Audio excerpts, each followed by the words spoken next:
this week's topic, I'll call this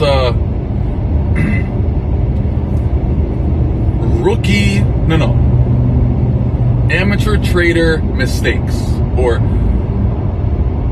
amateur trader situations. I'm pretty sure we all go through this when we first started, you know what I'm saying? So when it comes down to it, right, like all these topics, when you're going through it, I feel like it's very hard on a person, you know, like a person can feel depressed and all kind of other shit. But when you pass these stages, I feel like it's so funny, you know, like whenever I have a friend that called me like, yo bro, man, like I just lost in the market, bro, I start laughing because it's funny as shit. It's funny as, yo man, I was on full fucking margin, that shit was crazy. That shit is hilarious. It's humor for a trader. Damn man, like fucking news took me out, bro. It's hilarious because we've all been through it, you know what I'm saying? Like we've all been through, so like to hear somebody else go through it and hear their perspective on it, it's the most funniest thing because everybody's reaction is a bit different, but we all have something in common, you know what I'm saying? So I got a few topics that I want to cover, right? First thing, buying and selling multiple orders and expecting a good outcome. Are you fucking crazy? Pretty much hedging, you know, like you're going, imagine a person just start trading, right? They're trading a random pair, let's say AU or some shit, or UJ. Yeah man, like I got it bro, like listen, I get it. They're probably doing like 10, 20, 30 orders of 0.01, buy, sell, buy, sell, buy, sell, buy, sell, buy, sell. Like, what? That's just a mess. What are you going through? You know, like, bro, get it together. Like, what the fuck? So seeing that, it's like, yo, you don't know, you have no idea what you're doing, huh? Like, you're just pressing buttons at that point. It's hilarious, right? Another thing, trading 10 pairs at once and expecting to be consistent. You're trading 10 different, like, let's say a couple majors, a couple exotics, a couple commodities, a couple, let's say energy, you know what I'm saying? Like you're trading all these different assets at one time and you're expecting to become consistent. I doubt that's going to happen. Because your brain is all over the place. It's like dating 10 different people. 10 different people, 10 different personalities, 10 different things that they might get upset at, 10 different things that they like to eat. You're gonna drive yourself crazy every single fucking trade or every single day. Because it's too much personalities to expect a good outcome to come out of that. It's not likely. You know what I'm saying? Another thing, whenever a person says, oh, your course is too expensive, I'm gonna, like, my friend has one for 200. By all means, have fun.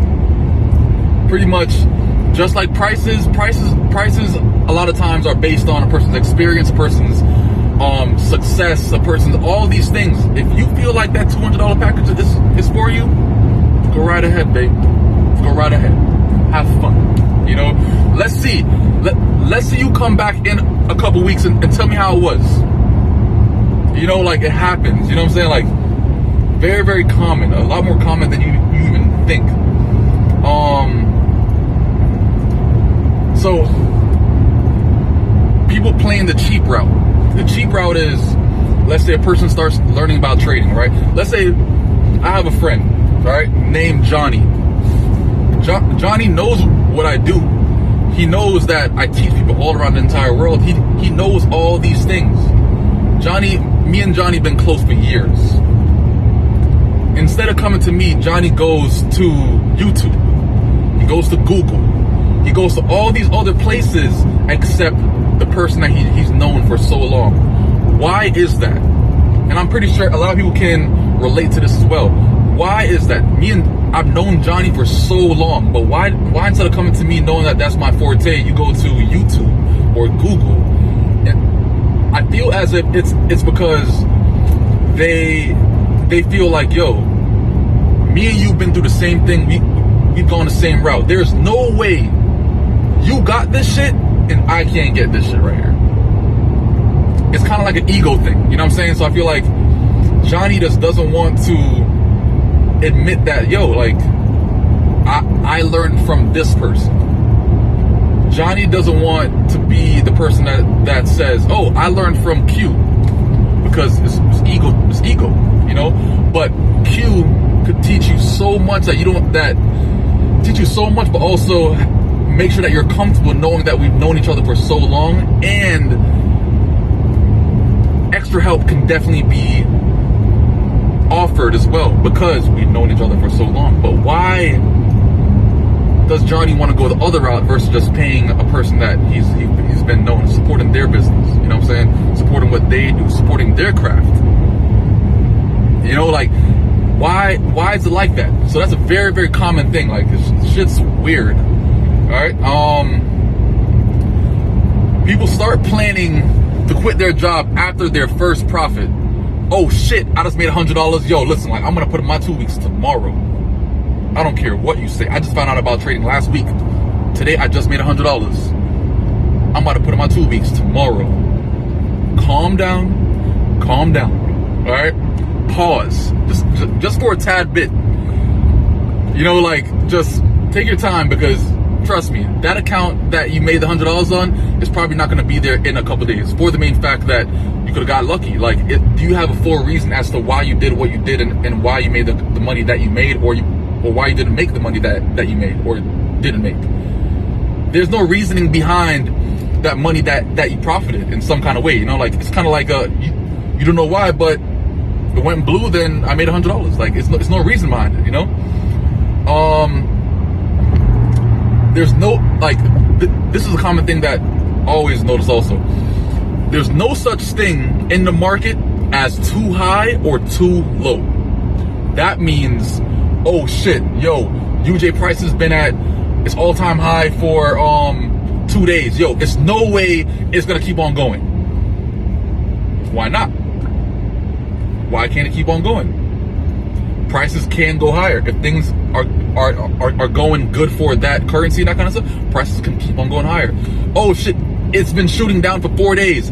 It can't keep on going. It goes for another 2 weeks, 3 weeks, 4 weeks. Keep on going. There's no such thing as too high or too low in the market. Always be open to continuations based off of a certain pair that you're trading. You know what I'm saying? A price can keep on getting greater. A price can keep on getting less. You know what I'm saying? Just be open to a bias versus trying to trade against a trend aggressively for no reason based off of your theories. You know what I'm saying? That's not how it works, all right? Price can keep on going. Like, I remember this one time, before we end this, I remember this one time that back in the day, like 2015, like, you know, people were trading like market making method and that kind of stuff, and they were like, yo, listen, like, it did 3 pushes, it has to turn around now. That shit kept on fucking going the same direction for the next 2 months. Do you know how much people got slapped up because they're trying to trade against, or try to go against, or trying to get off of a bounce and that kind of stuff? Just flow with the trend. You know what I'm saying? It's easy, it's stress-free. You know, you can get a lot more done that way, and you can make a lot more money by just not bringing your ego involved in your theories and that kind of shit. You know what I'm saying? Like, it's trade what you think. No, trade what you see and not what you think. Trade what you see and not what you think. So think less. Only time to think less is on the charts, because what you see, a lot of times, it's obvious. You know what I'm saying? But that's my rant for this Q-Tip Fridays. Thank you guys for tuning in. I'm holler at you guys. Leave your feedback in the comments. I would love that, please. Feedback. That's why I do these things. You know what I'm saying? So I'm holler at you guys till next Friday. Peace out.